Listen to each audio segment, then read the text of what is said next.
Hi, my dear students. Kerala State Syllabusന്റെ social സയൻസിന്റെ first chapter ആയ മാനവികത ഹ്യൂമനിസത്തിന്റെ 9th പേജ് വരെയുള്ള ലെസൺ ആണ്, ടോപ്പിക്സ് ആണ് ഇന്ന് നമ്മൾ കവർ ചെയ്തത്. ഇന്ന് നമ്മൾ 10th പേജ് മുതലുള്ളതാണ് പഠിക്കാൻ പോകുന്നത്. അപ്പൊ നമ്മൾ പറഞ്ഞു നിർത്തിയത് വൈ റെനൈസൻസ് ഇൻ ഇറ്റലി, നവോത്ഥാനം എന്തുകൊണ്ടാണ് ഇറ്റലിയിൽ സംഭവിച്ചത് എന്നതിന്റെ ഒരു കാരണമായിരുന്നു. കാരണം ഫസ്റ്റ് കാരണമായിട്ടുള്ളത് ഇറ്റലിയിലെ നഗരങ്ങൾ യൂറോപ്യൻ നഗരങ്ങളിൽ നിന്ന് വ്യത്യസ്തമായിരുന്നു. അതിന്റെ കാരണങ്ങൾ നമ്മൾ പഠിച്ചു. അതായത് കുറെ വ്യാപാരികളൊക്കെ ഭയങ്കര മിടുക്കരായിരുന്നു, അവർക്ക് നല്ല ട്രേഡ് ചെയ്യാനുള്ള നല്ല കഴിവുണ്ടായിരുന്നു. ബുക്ക് കീപ്പിംഗ് പോലെയുള്ള അക്കൗണ്ടിങ്ങിന്റെ ലേറ്റസ്റ്റ് ആയിട്ടുള്ള ടെക്നോളജിയിൽ അവർ വളരെ മിടുക്കരായിരുന്നു. ആര്? ഈ ഇറ്റലിക്കാര്. അതുകൊണ്ടാണ് നവോത്ഥാനം അവിടെ റെനൈസൻസ് ആദ്യമായിട്ട് അവിടെ വരാനുള്ള കാരണം. ഇനി ഇങ്ങനെ നവോത്ഥാനത്തിന്റെ ഭാഗമായിട്ട് ഒത്തിരി അതിസമ്പന്നർ ഇറ്റലിയിൽ ഉണ്ടായി. അപ്പോൾ ഈ നെക്സ്റ്റ് പേജിൽ, അതായത് 10th പേജിൽ നമുക്ക് കാണാൻ സാധിക്കുന്നത് ഈ നവോത്ഥാനത്തിന്റെ ഭാഗമായി 11th സെഞ്ചുറി മുതൽ മിഡീവൽ ഫ്യൂഡൽ സിസ്റ്റം, അതായത് ഫ്യൂഡലിസ്റ്റിക് രാജാക്കന്മാര് അവരുടെ ഒരു റിച്ച്നെസ് നഷ്ടപ്പെടുകയും പുതിയ വെൽത്തി ഫാമിലീസ് ഇറ്റലിയിൽ വളർന്നു വരികയും ചെയ്തു. അപ്പൊ തീർച്ചയായിട്ടും ഓൾഡ് റിച്ച് ഫാമിലീസ് ഉണ്ടല്ലോ, ഫ്യൂഡലിസ്റ്റ് ആളുകള്, അവര് ഷെയർ ആവശ്യപ്പെട്ടു, പൊളിറ്റിക്കൽ പവറിന്റെ ഷെയർ. നമുക്ക് തന്നെ കാണാം, ചില ഫാമിലിയിലൊക്കെ പൊളിറ്റിക്സിൽ നോക്കിക്കഴിഞ്ഞാൽ അവരുടെ പേരൻസ് ഒക്കെ നല്ല നല്ല പൊളിറ്റീഷ്യൻസ് ആയിരുന്നു കാണും. പക്ഷെ അവർ ഡിമാൻഡ് ചെയ്യും സീറ്റ് വേണം എന്നൊക്കെ പറഞ്ഞ് ഡിമാൻഡ് ചെയ്യത് ചെറിയ യങ്ങർ ജനറേഷൻ, അവരുടെ മക്കളും കൊച്ചുമക്കളും ഒക്കെ. അപ്പൊ അങ്ങനെ ഒരവസ്ഥ ഇറ്റലിയിൽ വന്നു. അപ്പൊ ഈ വാണിജ്യ പുരോഗതിയുടെ ഭാഗമായിട്ട് ഇറ്റലിയിലെ കുറേ സമ്പന്നർ ഉയർന്നു വന്നെന്ന് പറഞ്ഞല്ലോ. അങ്ങനെ ഉയർന്നു വന്ന കുറച്ച് ഇറ്റാലിയൻ കുടുംബങ്ങളും അങ്ങനെ അവര് വളർന്ന നഗരങ്ങളുമാണ് ഈ ഒരു ബോക്സിൽ കൊടുത്തിരിക്കുന്നത്. First one മെഡിച്ചി. ഫ്ലോറൻസ് എന്ന് പറയുന്ന നഗരത്തിൽ വളർന്നു വന്ന ഒരു കുടുംബ പേരായിരുന്നു മെഡിച്ചി. ഇനി മിലാൻ എന്ന് പറയുന്ന നഗരത്തിൽ വളർന്ന ഒരു സമ്പന്ന കുടുംബമായിരുന്നു സ്ഫോർസ. സ്ഫോർസ. ഇനി പാർമ എന്ന് പറയുന്ന നഗരത്തിൽ വളർന്ന വലിയൊരു ഫിനാൻഷ്യലി സെറ്റിൽഡ് ആയിട്ടുള്ള സമ്പന്ന കുടുംബമായിരുന്നു ഫർണീസി. നേപ്പിൾസിൽ വളർന്നു വന്നതാണ് ഒർസീനി. മിലാനിലെ വേറൊരു കുടുംബം കൂടി വളരെ റിച്ച് ആയിട്ട് ഉയർന്നു വന്നു, അതാണ് വിസ്കോന്തി. അപ്പൊ ഇതൊന്ന് പഠിച്ചു വെക്കുക കേട്ടോ, ഇറ്റാലിയൻ കുടുംബങ്ങളും അവര് വളർന്നു വന്ന നഗരങ്ങളും. അപ്പോ ഇങ്ങനെ ഒത്തിരി റിച്ച് ആയിട്ടുള്ള ആളുകൾ അവിടെ ഉണ്ടായി. ഇതാണ് ഫസ്റ്റ് റീസൺ, ഇറ്റലി നവോത്ഥാനത്തിലേക്ക് കുതിക്കാനുള്ള ഫസ്റ്റ് റീസൺ. ഇനി അടുത്ത ഒരു ടോപ്പിക്കാണ് കുരിശ് യുദ്ധങ്ങൾ. നിങ്ങൾ കേട്ടിട്ടുണ്ടാവും കുരിശ് യുദ്ധങ്ങൾ എന്ന്, കേട്ടിട്ടുണ്ടാവണം അല്ലെ? അപ്പൊ വിശുദ്ധ നാടായ ജെറുസലേം, യേശുക്രിസ്തു ജനിച്ച നാടുണ്ടല്ലോ ജെറുസലേം, അവിടെ ഇസ്ലാം മതവിശ്വാസികളും ക്രൈസ്തവരും തമ്മിൽ നടന്ന യുദ്ധങ്ങളാണ് കുരിശ് യുദ്ധങ്ങൾ എന്നറിയപ്പെടുന്നത്. അതിന്റെ ഇംഗ്ലീഷ് വേർഡാണ് ക്രുസേഡ്സ്. ക്രുസേഡ്സ് അത് നടന്നത് മിഡീവൽ പീരീഡിലാണ്. അത് ഒരു ഈസ്റ്റും വെസ്റ്റുമായിട്ടുള്ള ഒരു കൾച്ചറൽ എക്സ്ചേഞ്ചിന് ഇത് കാരണമായി. ഏഷ്യയുടെയും, അതായത് ഏഷ്യൻ ഭൂഖണ്ഡത്തിന്റെയും യൂറോപ്യൻ ഭൂഖണ്ഡത്തിന്റെയും രാഷ്ട്രീയ, സാമൂഹിക, സാമ്പത്തിക ജീവിതത്തിന് ഈ കുരിശ് യുദ്ധങ്ങൾ, ക്രുസേഡ്സ്, വലിയൊരു സ്വാധീനം ചെലുത്തി. 11ാം നൂറ്റാണ്ട് മുതൽ 13ാം നൂറ്റാണ്ട് വരെയായിരുന്നു ഇതിന്റെ കാലഘട്ടം. അപ്പൊ ക്രുസേഡ്സ് എന്ന് പറയുന്ന കുരിശ് യുദ്ധങ്ങൾ നമ്മുടെ ആ ഒരു ഇറ്റലിയുടെ നവോത്ഥാനത്തിന് വളരെയധികം പങ്കുവഹിച്ചു. അപ്പൊ ഓൾറെഡി ഞാൻ പറഞ്ഞു, കിഴക്കും പടിഞ്ഞാറും തമ്മിലുള്ള സാംസ്കാരിക വിനിമയം, അതായത് കൾച്ചറൽ എക്സ്ചേഞ്ചിന് ഒരു വഴി തെളിച്ചു. അപ്പം അതുകൂടാതെ ഇറ്റാലിയൻ നഗരങ്ങൾ വീണ്ടും വളർന്നു. ഇസ്ലാമിക സാമ്രാജ്യം, ബൈസന്റൈൻ സാമ്രാജ്യം എന്നിവയുമായി സ്ഥാപിച്ച വാണിജ്യ ബന്ധത്തിലൂടെ വൻതോതിൽ സമ്പത്ത് ഇറ്റാലിയൻ നഗരത്തിലേക്ക് ഒഴുകി. അങ്ങനെ മെഡിറ്ററേനിയൻ പ്രദേശം കേന്ദ്രീകരിച്ച് നിലനിരുന്ന കിഴക്കും പടിഞ്ഞാറും തമ്മിലുള്ള വാണിജ്യ കുത്തക ഇറ്റാലിയൻ നഗരയുടെ കച്ചവടക്കാരുടെ നിയന്ത്രണത്തിലായി. അപ്പൊ ഈ കുരിശ് യുദ്ധങ്ങൾ കാരണം ഇറ്റാലിയൻ സിറ്റീസ് ഒരു വ്യാപാരത്തില് ഒരു മൊണോപോളി സ്ഥാപിച്ചു. എന്ത് തമ്മില്? ഈസ്റ്റും വെസ്റ്റും തമ്മിലുള്ള ഒരു കണക്ഷൻ ഇറ്റലിയിൽ വരികയും അങ്ങനെ അവർ വളരെയധികം വളർച്ച പ്രാപിക്കുകയും ചെയ്തു. അപ്പൊ രണ്ടാമതായി ഇറ്റലിയുടെ നവോത്ഥാനത്തിന് വഴിതെളിച്ച വേറൊരു കാര്യമാണ് എന്ത്? ക്രുസേഡ്സ്, കുരിശുയുദ്ധങ്ങൾ. ഓക്കെ, ഇനി അടുത്തതായി വരുന്ന ഒരു ടോപ്പിക് ആണ് ബ്യൂബോണിക് പ്ലേഗ്. നോക്കൂ, ബ്ലാക്ക് ഡെത്ത്. അപ്പൊ ഇങ്ങനെ ഇറ്റാലിയൻ നഗരങ്ങൾ വളർന്നുകൊണ്ടിരിക്കുന്ന ഒരു സാഹചര്യത്തില് 14-ാം നൂറ്റാണ്ടിലാണ് ഇത്രയും വളർന്നതെന്ന് ഓൾറെഡി നമ്മൾ പഠിച്ചു അല്ലെ? അപ്പൊ അതിന്റെ മധ്യത്തില്, ഏകദേശം 14-ാം നൂറ്റാണ്ടിന്റെ മധ്യത്തില് ബ്യൂബോണിക് പ്ലേഗ് എന്ന് പറയുന്ന ഒരു മഹാമാരി യൂറോപ്യൻസിനെ ബാധിച്ചു. ഇറ്റാലിയനെയും നന്നായിട്ട് ബാധിച്ചു. അതിനെ ബ്ലാക്ക് ഡെത്ത് ആണ്. എല്ലാവർക്കും അറിയാം, ബ്ലാക്ക് ഡെത്ത് എന്ന് കേട്ടിട്ടുണ്ടാവും. ഏകദേശം കൊറോണ പോലെ ആയിരക്കണക്കിന് മില്യൺസ് ഓഫ് പീപ്പിളിനെ കൊന്ന ഒരു മഹാമാരിയായിരുന്നു ബ്ലാക്ക് ഡെത്ത്. കൊറോണയുമായിട്ട് നമുക്ക് റിലേറ്റ് ചെയ്യാം. ഒരു കറുത്ത സ്പോട്ടുകൾ ഇങ്ങനെ ബോഡിയിൽ വരും. നമ്മുടെ ഈ എന്താണ്, ചിക്കൻ ബോക്സ് വരില്ലേ, അതുപോലെ. അങ്ങനെ ഒത്തിരി ആളുകൾ, millions of people loss their life. Okay, അങ്ങനെ വൻതോതിൽ ജനങ്ങൾ മരണപ്പെട്ടത് തൊഴിലാളികളുടെ ലഭ്യതയിൽ കുറവുണ്ടാക്കി. അതായത് ലേബർ ഷോർട്ടേജ് വന്നു. What happen? This catastrophic event claimed the lives of millions, resulting in severe labor shortage. അതായത് കർഷകരാണ് കൂടുതലും ഈ ബ്ലാക്ക് ഡെത്തില്, ബ്യൂബോണിക് പ്ലേഗ് വന്ന ബ്ലാക്ക് ഡെത്തില് മരിച്ചത്. അങ്ങനെ കാർഷിക മേഖലയെ ആശ്രയിച്ചിരുന്ന മധ്യകാല ഫ്യൂഡൽ വ്യവസ്ഥയുടെ തകർച്ചയ്ക്കും വാണിജ്യ കേന്ദ്രീകൃതമായ ഒരു മധ്യവർഗത്തിന്റെ വളർച്ചയ്ക്കും വഴിയൊരുക്കി. അപ്പൊ പിന്നീട് അവർക്ക് റിയലൈസേഷൻ വരികയാണ്, അയ്യോ, എന്തുണ്ടായിട്ട് എന്താ കാര്യം, എന്ത് വേണം? ഹെൽത്ത് വേണം അല്ലെ? നമ്മൾക്ക് ജീവനില്ലാതിരുന്നിട്ട് വല്ല കാര്യമുണ്ടോ? അങ്ങനെ വന്നപ്പം നിലവിലുണ്ടായിരുന്ന മരുന്നുകൾ പ്ലേഗിനെ ചെറുക്കുന്നതിൽ പരാജയപ്പെട്ടപ്പോൾ ജനം പ്രാചീന ഗ്രീക്കിലെയും റോമിലെയും വൈദ്യശാസ്ത്രത്തെ കുറിച്ച് പഠിച്ചു തുടങ്ങി. അപ്പം this Black Death paved the way of the decline of the medieval feudal system, which was heavily reliant on agriculture. It facilitated the emergence of commercial middle class. അതുകൂടാതെ they started learning about health and medicine. Okay, അപ്പൊ അങ്ങനെ അവര് medicine, health, ഈ രീതിയിലേക്ക് അവരുടെ ചിന്തകളെ, ഇറ്റലിയുടെ ആൾക്കാര് അവരുടെ ചിന്തകളെ കൊണ്ടുവരികയും ഇതും മാനവികതയിലേക്ക്, ഹ്യൂമനിസത്തിലേക്ക് വഴി തുറന്നു. അപ്പൊ ഈ ബ്ലാക്ക് ഡെത്ത് ഹ്യൂമനിസത്തിലേക്ക് എങ്ങനെയാണ് വഴി തുറന്നത്? അതായത് ഒത്തിരി ആളുകൾ മരിച്ചുപോയി. അങ്ങനെ വന്നു കഴിഞ്ഞപ്പോ കാർഷിക മേഖലയ്ക്ക് അടിയുണ്ടായി. അങ്ങനെ വന്നപ്പോ അവര് ഗ്രീസിലെയൊക്കെയുള്ള കാർഷിക വൈദ്യശാസ്ത്രത്തെ കുറിച്ച് അവർ കൂടുതൽ പഠിക്കാൻ തുടങ്ങി. അങ്ങനെ വന്നപ്പോൾ ആ ഒരു പഠനവും മാനവികതയിലേക്ക് വഴി തുറന്നു. ഇവിടെ ബ്ലാക്ക് ഡെത്തിനെ കുറിച്ച് പറയുന്നുണ്ട് കേട്ടോ. 1347-നും 1351-നും ഇടയിൽ യൂറോപ്പിനെ തകർത്തെറിഞ്ഞ പ്ലേഗ് എന്ന മഹാമാരിയാണ് ബ്ലാക്ക് ഡെത്ത് എന്ന് വിശേഷിപ്പിക്കുന്നത്. രോഗം ബാധിച്ച ഒരു ശരീരത്തിൽ എന്തുവരും? കറുത്ത കുമിളകൾ വരും. ഇത് മൂലമാണ് ബ്ലാക്ക് ഡെത്ത്, കറുത്ത മരണം എന്ന് പേരിട്ടിരിക്കുന്നത്. ഇത് വന്നത് എങ്ങനെയാണ്? കപ്പലില്, വാണിജ്യത്തിനായി വന്ന കപ്പലുകളിലൂടെ എലിയുടെ ചെള്ള് വന്നു. ആ ചെള്ള് മുഖേനയാണ് യൂറോപ്പില് പ്ലേഗ് പടർന്നു പിടിച്ചത്. അപ്പൊ 14-ാം നൂറ്റാണ്ടിൽ പൊട്ടിപ്പുറപ്പെട്ട പ്ലേഗ് യൂറോപ്പിന്റെ വിവിധ മേഖലകളിൽ ഉണ്ടാക്കിയ മാറ്റങ്ങൾ ചർച്ച ചെയ്യാൻ നിങ്ങൾക്ക് മനസ്സിലായി കാണും അല്ലെ? ആരോഗ്യ രംഗത്തെ കുറിച്ച് അവർ കൂടുതൽ പഠിക്കാൻ തുടങ്ങി.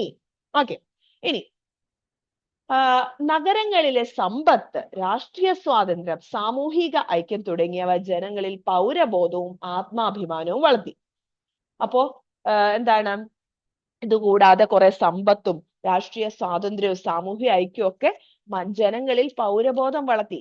പ്രാചീന റോമാ സാമ്രാജ്യത്തിൽ നിലനിരുന്ന ക്രമസമാധാനം, ഭരണകൂടം എന്നിവയെ സംബന്ധിച്ച ആശയങ്ങൾ ഇറ്റലിയിൽ പ്രചരിച്ചു. പ്രാചീന റോമൻ നിയമങ്ങളിലും ലാറ്റിൻ ഭാഷയിലും പാണ്ഡിത്യമുണ്ടായിരുന്ന സമ്പന്നരായ ഒരു വിഭാഗം വാണിജ്യ പ്രവർത്തനങ്ങളിൽ ഏർപ്പെട്ടിരുന്നു. തൽഫലമായി പ്രാചീന ഭാഷ, സാഹിത്യം, സ്ഥാപനങ്ങൾ, പൗരാണികത എന്നിവയിൽ ഇവർക്ക് താല്പര്യം ജനിച്ചു. ഓരോ നഗരവും കലയുടെയും സാഹിത്യത്തിന്റെയും കേന്ദ്രങ്ങളാകാൻ ആഗ്രഹിച്ചു. ഇതുകൂടാതെ വിദ്യാഭ്യാസം ഉള്ള മനുഷ്യര് അവര് സാഹിത്യം, സ്ഥാപനങ്ങൾ തുടങ്ങി, പഴയ കാര്യങ്ങളൊക്കെ സംരക്ഷിക്കാൻ തുടങ്ങി. ആർട്ടും ലിറ്ററേച്ചറും ഒക്കെ അവര് പ്രോത്സാഹിപ്പിക്കാൻ തുടങ്ങി. പിന്നെ പഴയ റോമാ നഗരത്തിലെ ചിത്രങ്ങളും ഒക്കെ രാജാക്കന്മാരുടെ പുരോഹിതരുടെ നേതൃത്വത്തിലൊക്കെ കണ്ടെടുത്ത് അതിനെയൊക്കെ സംരക്ഷിക്കാൻ തുടങ്ങി. കെട്ടിട നിർമ്മാണം തുടങ്ങി, കലയും സാഹിത്യത്തെയും പ്രോത്സാഹിപ്പിച്ചു. അങ്ങനെ ഇതൊക്കെ ചെയ്ത രാജാക്കന്മാരായിരുന്നു ആ കാലത്ത് ഉണ്ടായിരുന്നു. അങ്ങനെ സമ്പന്നരായ ആളുകള് ദേവാലയങ്ങള് ഒക്കെ മോടി പിടിപ്പിച്ചു, സന്യാസി മഠങ്ങള്, കത്തീഡ്രലുകളൊക്കെ ഉണ്ടാക്കി. അങ്ങനെ പല പല വ്യത്യാസങ്ങളും അവിടെ സംഭവിക്കുകയാണ്. ഓക്കെ, അങ്ങനെ ഇരിക്കുമ്പോഴാണ് 1453 പോയിന്റ് നോട്ട് ചെയ്യണം, തുർക്കികൾ കിഴക്കൻ റോമ സാമ്രാജ്യത്തിന്റെ തലസ്ഥാനമായിരുന്ന കോൺസ്റ്റാന്റിനേപ്പിൾ പിടിച്ചെടുത്തു. ഏത് വർഷമാണ് കിഴക്കൻ റോമ സാമ്രാജ്യത്തിന്റെ തലസ്ഥാനമായിരുന്ന കോൺസ്റ്റാന്റിനേപ്പിൾ പിടിച്ചെടുത്തത്? 1453 തുർക്കികൾ. ഓക്കെ, അങ്ങനെ പ്രാചീന ഗ്രേക്കോ റോമൻ സാഹിത്യകൃതികളുടെ കൈയെഴുത്ത് പ്രതികൾ കൈവശമുണ്ടായിരുന്ന നിരവധി പണ്ഡിതന്മാരുടെ കേന്ദ്രമായിരുന്നു കോൺസ്റ്റാന്റിനേപ്പിൾ. അങ്ങനെ കോൺസ്റ്റാന്റിനേപ്പിളിൽ ഒത്തിരി പ്രഷ്യസ് ആയിട്ടുള്ള ഏൻഷ്യന്റ് കാര്യങ്ങളുണ്ടായിരുന്നു. തുർക്കികളുടെ ആക്രമണത്തെ തുടർന്ന് അവർ തങ്ങളുടെ കൈവശമുള്ള കൈയെഴുത്ത് പ്രതികളുമായി ഇറ്റാലിയൻ നഗരങ്ങളിലേക്ക് നീങ്ങി. അപ്പൊ ഈ കോൺസ്റ്റാന്റിനേപ്പിളിൽ ഉണ്ടായിരുന്ന പണ്ഡിതന്മാരെല്ലാം തുർക്കികൾ ആക്രമിച്ചപ്പോ ഇറ്റാലിയൻ നഗരങ്ങളിലേക്ക് അവരുടെ കയ്യിലുണ്ടായിരുന്ന പഴയകാല സമ്പത്തുമായിട്ട് നീങ്ങി. മധ്യകാലത്ത് സർവകലാശാലകളിൽ മാത്രം ഒതുങ്ങിയിരുന്ന അന്വേഷണങ്ങളും പഠനങ്ങളും ഗ്രന്ഥാലയങ്ങളിലേക്ക് വ്യാപിക്കാൻ തുടങ്ങി. സമ്പത്തും രാഷ്ട്രീയ സ്വാതന്ത്ര്യവും കലാപരമായ പുരോഗതിക്കും സാംസ്കാരിക രംഗത്തെ പരീക്ഷണങ്ങൾക്കും വഴിയൊരുക്കി. ഇതോടെ സാംസ്കാരിക രംഗത്തും വൈജ്ഞാനിക മേഖലയിലും പുത്തൻ ആശയങ്ങൾ പ്രകടമാകാൻ തുടങ്ങി. ഇങ്ങനെ ഈ പ്രാചീന ഗ്രീക്കോ റോമൻ സാഹിത്യ പ്രകൃതികളുടെ കൈയെഴുത്ത് പ്രതികളുമായി വന്ന ആ പണ്ഡിതന്മാര് ഇറ്റലിയിലേക്ക് വരികയും അവർ അവിടെ വന്ന് സാംസ്കാരിക രംഗത്തെ പരീക്ഷണങ്ങൾക്കും കാര്യങ്ങൾക്കൊക്കെ വഴിയൊരുക്കുകയും സാംസ്കാരിക രംഗത്തും ഇന്റലിജൻസ് ഫീൽഡിലും ഇറ്റലി വീണ്ടും പുരോഗമിക്കുകയും ചെയ്തു. അപ്പൊ അന്ന് 1453 നടന്ന കോൺസ്റ്റാന്റിനേപ്പിളിനെ തുർക്കികൾ പിടിച്ചടക്കിയതും ഇറ്റലിയുടെ സാംസ്കാരിക വൈജ്ഞാന മേഖലകളിലെ പുത്തൻ ഉണർവിന് കാരണമായി. നോക്കാം, എവിടെയാണ് കോൺസ്റ്റാന്റിനേപ്പിൾ. ഓക്കെ, ഇവിടെ കോൺസ്റ്റാന്റിനേപ്പിൾ നിങ്ങൾക്ക് കാണാൻ സാധിക്കും ഭൂപടം 1-2. അപ്പൊ നോക്കൂ, തുർക്കികളുടെ കോൺസ്റ്റാന്റിനോപ്പിൾ ആക്രമണം ഇറ്റലിയുടെ വൈജ്ഞാനിക മേഖലയെ സ്വാധീനിച്ചത് എങ്ങനെ? വളരെ വ്യക്തമായിട്ട് ഇതിൽ പറയുന്നുണ്ട് അല്ലെ. കൈയെഴുത്ത് പ്രതികൾ ഉണ്ടായിരുന്ന പണ്ഡിതന്മാര് ഇറ്റാലിയൻ നഗരങ്ങളിലേക്ക് വരികയും സാംസ്കാരിക രംഗം വളരെയധികം ഉയരാനും തുടങ്ങി. ആൻസർ ക്ലിയർ ആയി എന്ന് വിശ്വസിക്കുന്നു. ഇനി അടുത്തതാണ് മനുഷ്യർ കേന്ദ്രമാകുന്നു. അതിൽ ഏറ്റവും വലിയ ടോപ്പിക്കാണ്, അതിന്റെ മെയിൻ ടോപ്പിക്കാണ് സ്കോളാസ്റ്റിസിസം. എന്താണ് ടോപ്പിക്? അടുത്ത ടോപ്പ് നമ്മൾ ബ്ലാക്ക് ഡെത്ത് പഠിച്ചു, കോൺസ്റ്റാന്റിനോപ്പിളിന്റെ ആക്രമണം പഠിച്ചു, അതെങ്ങനെയാണ് ഇറ്റലിയെ സ്വാധീനിച്ചതെന്ന് പഠിച്ചു. ഇനി നമ്മൾ പഠിക്കാൻ പോകുന്നത് സ്കോളാസ്റ്റിസിസം എന്നറിയപ്പെടുന്ന ഒരു തത്വശാസ്ത്രമായിരുന്നു, ഫിലോസഫി. ഒരു ഫിലോസഫിയാണ് സ്കോളാസ്റ്റിസിസം. എന്താണ് സ്കോളാസ്റ്റിസിസം? The medieval ages were predominantly influenced by philosophical school of thought known as scholasticism. ഇത് വന്നത് മിഡിൽ ഏജില് മനുഷ്യരുടെ ഇടയിലുണ്ടായിരുന്ന ഒരു തത്വചിന്തയാണ് സ്കോളാസ്റ്റിസിസം, which was deeply rooted in Christian theology. അത് ശരിക്കും ക്രൈസ്തവ മതചിന്തയെ ആസ്ഥാനമാക്കിയുള്ളതായിരുന്നു സ്കോളാസ്റ്റിസിസം. Although scholasticism encouraged knowledge and research and prioritized the divine and the afterlife. അപ്പൊ സ്കോളാസ്റ്റിസിസം Christian തിയോളജിയെ, ക്രൈസ്തവ മതചിന്തയെ അടിസ്ഥാനമാക്കിയുള്ളതായിരുന്നു. ദൈവത്തിനും പരലോകത്തിനും, അതായത് ഡിവൈൻ ലോഡിനും ആഫ്റ്റർ ലൈഫിനുമാണ് സ്കോളാസ്റ്റിസിസം ഇമ്പോർട്ടൻസ് കൊടുത്തത്. ദൈവീക ചിന്തയ്ക്കും മരണശേഷം സ്വർഗം നരകം അങ്ങനെയുള്ള ചിന്തകൾക്കുമാണ് സ്കോളാസ്റ്റിസിസം ഇമ്പോർട്ടൻസ് കൊടുത്തത്. ഇതിൽ നിന്ന് മാറി മനുഷ്യനും ഇഹലോകത്തിനും യുക്തിചിന്തയ്ക്കും പ്രാധാന്യം നൽകിക്കൊണ്ട് മാനവത എന്ന ആശയം രൂപപ്പെട്ടു. അപ്പൊ സ്കോളാസ്റ്റിസിസത്തിന്റെ ജസ്റ്റ് ഓപ്പോസിറ്റ് ആണ് ഹ്യൂമനിസം, മാനവികത. സ്കോളാസ്റ്റിസിസം ഇമ്പോർട്ടൻസ് കൊടുക്കുന്നത് ദൈവത്തിനും പരലോക ജീവിതത്തിനുമാണ്, ഗോഡിനും, ഡിവൈൻ ഗോഡിനും ആഫ്റ്റർ ലൈഫിനുമാണെങ്കിൽ മാനവികത ഇമ്പോർട്ടൻസ് കൊടുക്കുന്നത് യുക്തിചിന്തയ്ക്കും എന്താണ് ഇപ്പോഴത്തെ ഈ കറണ്ട് ലൈഫിനുമാണ്. നമ്മുടെ ജീവിക്കുന്ന ജീവിതം ഇപ്പൊ നമ്മൾ എൻജോയ് ചെയ്ത് ജീവിക്കുക. നമ്മളിപ്പോ ഈ ലോകത്ത് എല്ലാ സൗകര്യങ്ങളും സന്തോഷങ്ങളും കൊണ്ട് ജീവിക്കുക. മനുഷ്യനിൽ അന്തർലീനമായ അനന്യത, വികാരങ്ങൾ, ശേഷി, എഴുത്ത്, സംഭാഷണം എന്നിവയ്ക്ക് മാനവികതവാദികൾ ഊന്നൽ നൽകി.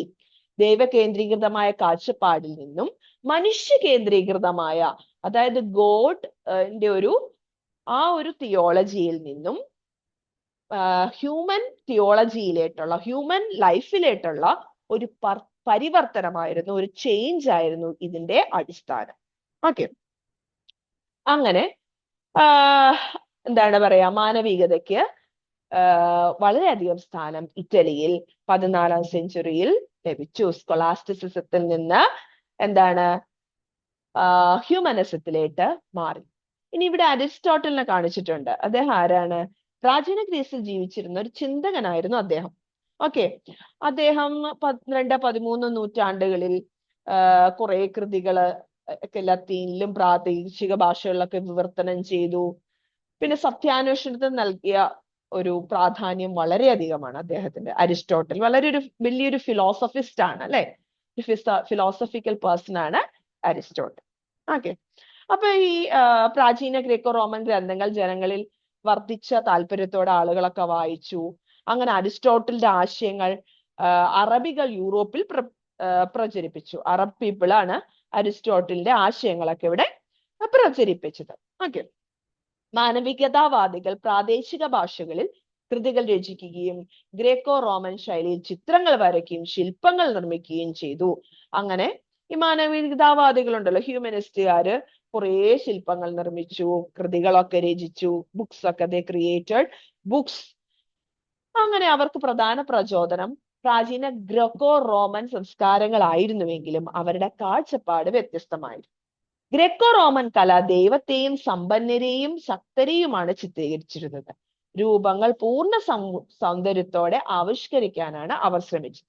എന്നാൽ നവോത്ഥാന കാല മനുഷ്യരെ സ്വാഭാവികതയോടെ ചിത്രീകരിക്കുകയാണ് ചെയ്തത്. അപ്പൊ എന്താണ് ഈ ഗ്രേക്കോ റോമൻ കലയും നവോത്ഥാന കലയും തമ്മിലുള്ള വ്യത്യാസം? ഗ്രേക്കോ റോമൻ കല ദൈവത്തെയും സമ്പന്നരെയും ശക്തരെയുമാണ് ചിത്രീകരിച്ചിരുന്നത്. ഓക്കെ, എന്നാൽ രൂപങ്ങൾ പൂർണ്ണ സൗന്ദര്യത്തോടെ, അത് ഒറിജിനാലിറ്റിക്ക് ഗ്രേക്കോ റോമൻ കലയ്ക്ക് വലിയ സ്ഥാനമൊന്നും ഉണ്ടായിരുന്നില്ല. എന്നാൽ നവോത്ഥാന കല മനുഷ്യരെ സ്വാഭാവികതയോടെ ചിത്രീകരിക്കാനാണ്, അതായത് മനുഷ്യരുടെ ഒറിജിനൽ ആണ് നവോത്ഥാന കല. ഗ്രേക്കോ റോമൻ കല വളരെ പൂർണ്ണ സൗന്ദര്യത്തോടെ അവർ വരച്ചുകൊണ്ടിരുന്നു. ഓക്കെ, അപ്പൊ മാനവികത പിൽക്കാലത്ത് ചിത്രകല, ശില്പകല, സാഹിത്യം, രാഷ്ട്രീയം, ചരിത്രം, ശാസ്ത്രം, മതം തുടങ്ങിയ മേഖലകളിൽ മാറ്റത്തിനുള്ള പ്രചോദനവും സ്രോതസ്സുമായി മാറി. ഈ മാറ്റങ്ങളെയാണ് നവോത്ഥാനം പ്രതികരിക്കുന്നത്. അപ്പൊ റെനൈസൻസ് എന്ന് പറഞ്ഞ ഈ എല്ലാ ചേഞ്ചസും ഇറ്റലിയിൽ അല്ലെങ്കിൽ യൂറോപ്യൻ കൺട്രീസിലെല്ലാം നടന്നു. ഇതിന്റെ എല്ലാം മാറ്റങ്ങളെയാണ് ടുഗെദർ വിളിക്കുന്ന പേരാണ് നവോത്ഥാനം, റെനൈസൻസ്. ഓക്കെ, അപ്പൊ മാനവികതയുടെ കടന്നു വരവ് ലോക ചരിത്രത്തെ സ്വാധീനിച്ചത് എങ്ങനെ? അപ്പോ ലോക ചരിത്രത്തിൽ ചിത്രകല, ശില്പകല, സാഹിത്യം, രാഷ്ട്രീയം, ചരിത്രം, ശാസ്ത്രം, മതം എല്ലാ മേഖലകളിലും മാറ്റങ്ങൾ സംഭവിച്ചു. ഇതുവരെ പഠിച്ച മാറ്റങ്ങൾ എന്തൊക്കെയാണ്, എങ്ങനെയാണ് മനുഷ്യരെ സ്വാധീനിച്ചത് എന്ന് നമുക്ക് കാണാൻ സാധിക്കും. അപ്പൊ ഈ നവോത്ഥാന കലയിൽ ഈ രണ്ട് പിക്ചർ നോക്കിയാൽ നമുക്ക് കാണാൻ സാധിക്കും. ഞാൻ പറഞ്ഞ നവോത്ഥാന കലയും മധ്യകാലത്തെ ചിത്രമാണിത്. ഇതൊരു ഒറിജിനാലിറ്റി കുറവില്ലേ? നവോത്ഥാന കാലത്തെ ചിത്രം നോക്കൂ, ഇത് കുറച്ചുകൂടി ഒരു ഒറിജിനാലിറ്റി ഉണ്ട്. ഇത് എന്താണ്, കുറച്ച് ഫാബ്രിക്കേറ്റഡ് ആയിട്ടാണ് തോന്നുന്നത്, അല്ലെ? മധ്യകാലത്തെയും നവോത്ഥാന കാലത്തെയും ചിത്രങ്ങളാണ് മുകളിൽ കൊടുത്തിരിക്കുന്നത്. രണ്ടിനെയും പ്രമേയം ഒന്ന് തന്നെയാണ്, ഫാമിലി, അല്ലെ? എന്നാൽ ഇവയുടെ ശൈലിയിൽ എന്തൊക്കെ വ്യത്യാസമുണ്ടെന്ന് നോക്കാം.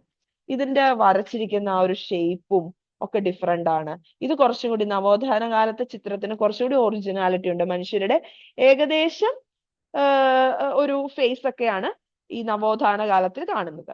അപ്പൊ മധ്യകാലത്തെ ചിത്രം മാലാഖമാർ, സ്വർഗീയത, അങ്ങനെയുള്ള എന്താണ് ഭയങ്കര സ്പിരിച്വൽ ആയിട്ടുള്ള കാര്യങ്ങൾക്കാണ് ഇമ്പോർട്ടൻസ് കൊടുത്തത്. പക്ഷെ നവോത്ഥാന കാലത്തെ ചിത്രോ ശരീരത്തിന്റെ സൗന്ദര്യം, മൗലികത, വർണ്ണങ്ങളുടെ സ്വാഭാവിക പ്രയോഗം തുടങ്ങിയവയ്ക്കാണ് ഊന്നൽ നൽകുന്നത്. ഓക്കെ, ഇതാണ് ഇറ്റലിയിലെ എന്താണ് നവോത്ഥാന കലയുടെ യൂറോപ്പിലെ പ്രധാന വാണിജ്യ കേന്ദ്രങ്ങളൊന്നായി ഫ്ലോറൻസ് നഗരമായിരുന്നു ഇറ്റലിയിലെ നവോത്ഥാന കലകളുടെ പ്രധാന കേന്ദ്രം. അതും കൂടി ഒന്ന് പഠിച്ചോളൂ കേട്ടോ. ഫ്ലോറൻസ് എന്ന് പറയുന്ന നഗരമായിരുന്നു നവോത്ഥാന കലയുടെ പ്രധാന കേന്ദ്രം. അപ്പോൾ പേജ് നമ്പർ എന്താണ് 14 വരെ, 14ന്റെ ഹാഫ് വരെ നമ്മൾ പഠിക്കുന്നു. ഇനി നമുക്ക് ഡീറ്റെയിൽഡ് ആയിട്ട് ചിത്രകല അങ്ങനെയുള്ള ഓരോ പാർട്ടും നമുക്ക് പഠിക്കാനുണ്ട്. എന്തിന്റെ പാർട്ടാണ്? എവിടെയൊക്കെയാണ് മാറ്റങ്ങൾ സംഭവിച്ചത്? ഓൾറെഡി നമ്മളിവിടെ പറഞ്ഞു. എവിടെ? ചിത്രകല, ശില്പകല, സാഹിത്യം, രാഷ്ട്രീയം, ചരിത്രം, ശാസ്ത്രം, മതം തുടങ്ങിയ മേഖലകളിൽ മാറ്റം വന്നു എന്ന്. അങ്ങനെ ഓരോന്നിനെ കുറിച്ച് നമുക്ക് പഠിക്കാനുണ്ട്. അത് നമുക്ക് അടുത്ത ക്ലാസ്സിൽ പഠിക്കാം. ചിത്രകല മുതൽ നമുക്ക് പഠിക്കാം. ഓക്കെ, 14 പേജിന്റെ ഹാഫ് വരെയാണ് നിർത്തിയത്. ക്ലാസ്സുകൾ ഇഷ്ടപ്പെട്ടാൽ തീർച്ചയായിട്ടും നിങ്ങൾ ഷെയർ ചെയ്യുക. നിങ്ങൾക്ക് എന്തെങ്കിലും സജഷൻസോ എന്തെങ്കിലും മിസ്റ്റേക്കോ തോന്നുന്നുണ്ടെങ്കിൽ നിങ്ങൾക്ക് എന്താണ് ചെയ്യേണ്ടതെന്നൊന്ന് കമന്റ് ചെയ്യുക. പിന്നെ ചാനൽ ഒന്ന് സബ്സ്ക്രൈബ് ചെയ്തൊക്കെ എല്ലാ ലെസനും ഇടുന്നതായിരിക്കും. Okay, by. നെക്സ്റ്റ് ക്ലാസ്സിൽ കാണാം.